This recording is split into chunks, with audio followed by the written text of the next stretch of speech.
This is Newcap News with Nicole Stilger. Well, to local news now. One man is in custody following a chase in Cold Lake Wednesday afternoon. Police were called to reports of a stolen vehicle spotting. The suspect then fled the scene, ramming 2 squad cars in the process.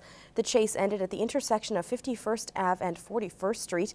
27-year-old Lowen Henry Wolf of the Island Lake First Nation was taken into custody without incident. Wolf has been charged with a slew of offenses. He's been remanded into custody and will appear in court on December 14th. And there are renewed calls for help tonight from St. Paul RCMP, who are still investigating the disappearance of 22-year-old Christine Cardinal from Saddle Lake. Cardinal was last seen in the early morning hours of October 13th, 1 kilometer north of the Bison Auto gas station in Saddle Lake. She's described as 5'9", 123 pounds, with long black hair. She also has a tattoo of NS on her left hand. Cardinal hasn't been in contact with any family members since her disappearance. Anyone with information is asked to contact St. Paul RCMP or Crime Stoppers. Well, a 26-year partnership has ended, and the Britannia Wilton Fire Department is no more. The regional municipality of Britannia now has its own fire department to service the area. After it was announced in August the 2 municipalities would separate, Britannia negotiated to keep the fire hall and all current equipment. It was a little disappointing to see it separate, but in the end it's going to be a better service for our ratepayers, and it's going to be a quicker response time coming out of looking forward. We're looking at putting a truck into the Hillmond area, and that way we'll be able to serve those farther out areas much faster than we did before. Though no longer under one roof, Deputy Chief Aaron Buckingham says there is no ill will between the fire departments. It broke up the family to a point, but at the same time, when it comes to emergencies and fires, if they need us, we're coming. If we need them, they're coming, and we'll work together as always. That doesn't change. Buckingham adds the fire department is looking to expand its 19-member team. Well, the winter temperatures are here to stay in the border city, and that has people spending a lot less time outdoors. While this can cause some worry for those who like to get their exercise somewhere other than a gym, there's still plenty of outdoor opportunity to burn calories. In this week's Healthy Living, Josh Ryan has ideas for activities as long as you're bundled up. Sharp chills upon exiting the front door might make it tough to think of ways to exercise outdoors, but there are plenty of general chores and activities that fit the bill. It's good to just move your body, move your muscles. So being outside doing things that don't seem like work or don't seem like exercise are extra beneficial because you can enjoy doing them while you're getting your exercise. The starting point, though, is dressing appropriately to avoid exposing your skin to cold temperatures over a long period of time. You can get arthritis of your joints. The dry air can also cause cracking of the skin, and the cold dry air, and especially if you're not using moisturizing agents on a regular basis, your skin is already dry, it's brittle, and it can crack, and then you get all those little injuries that you get on your fingers. This also applies for breathing. Cold, dry air which touches the exposed skin can cause frostbite. Now you think of your lungs. How gentle and how delicate they are. Yes, there's some warming up happening, but is it warm enough, and does it go to close to room temperature before it enters your lungs? No. Once bundled up, there are plenty of everyday activities that provide good exercise, such as scraping frost or shoveling snow.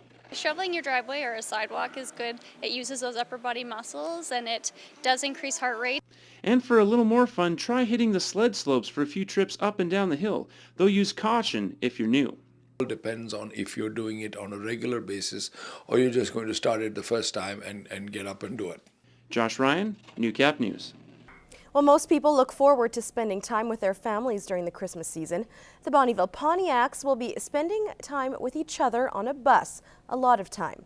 The Pontiacs are in the midst of an 8-game road trip where they'll visit 8 different cities and won't be back at the RJ Lalonde Arena until January 6th. The team's in a battle for first place and knows the importance of every game. Yeah, it's definitely a huge road trip for us. It's going to be tough. You know, we got back-to-back games, four games in 5 days, 3 games in 3 days. So it's going to be a grind, but it's we just got to bear down and get focused. It's huge. I mean, there's lots of points at stake, and I mean, we're still fighting with, I think it was Whitecourt for that top spot, and it's at the end of the year, that's really what it comes down to, and whoever gets that first playoff spot, which is huge. The Pontiacs have typically been a strong second-half team, a trait the coaching staff believes is exclusive to their squad. We believe that if we are successful on this road trip, knowing that historically we're going to get better as an organization, and we think that it's going to definitely give us a chance to be there in the end. After earning wins in their first 2 games, Bonnyville plays 3 games in 3 nights, beginning Friday in Brooks. A fresh season of high school basketball is underway in the border city. The Lloyd Comp Barron senior boys team is gearing up to play in several tournaments this season. Bailey Nitty reports. This year's senior team is made up of 14 players selected out of 40 who tried out. It's expected to be a year full of growing pains after key players graduated last season. We wouldn't call this a total rebuild, but we're a younger team. Some good veteran leadership, but just with the number of young guys coming up, it's going to take a while to get them up to speed to the caliber of 4A basketball in the province. A lot of these guys, they're motivated, they're ready to play, and I think they just need to get used to the different level of play and speed and the intensity that the high school level brings. The Barons played in the annual Mike Day tournament this past weekend in Edmonton, where they got a chance to dust off their runners, getting a sense of what works and what doesn't. We made a lot of fundamental mistakes, a lot of bad passes, shooting was off. Couldn't question the heart and speed, like that was all there, but it's just gelling as a team and finding that chemistry.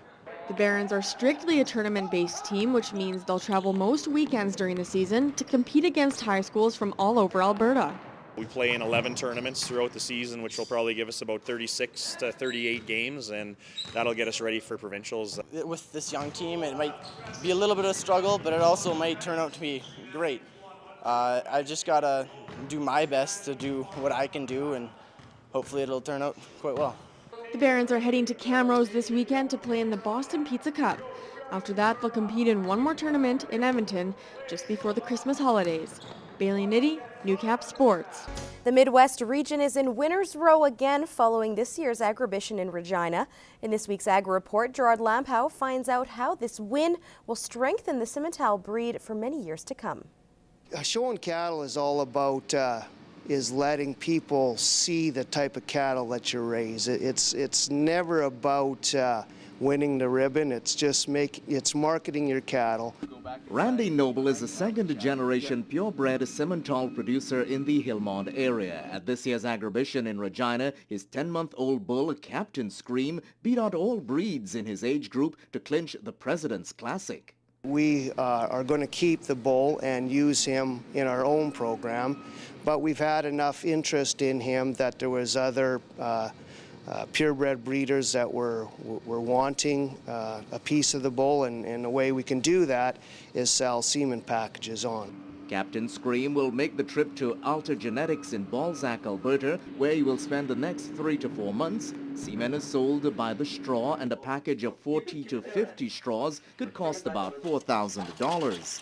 We're hoping that he can be, that we can get semen drawn on him and then be back to our farm here for our breeding season, which starts at the end of March. Noble says when Simmental first came to Canada in the 1970s, they had red and white spots. The demand for the purebred red and black Simmental has to do with the animal's temperament and suitability, and that the calves are born polled, so they don't need to be dehorned.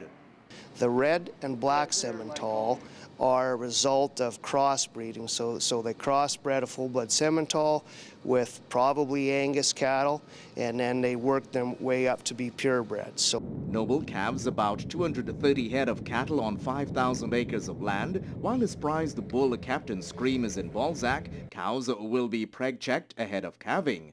Then we start our calving season pretty much on January 1st, and then we have our bull sale the second Saturday in March in Lloydminster. Gerard Lampow, Newcap News.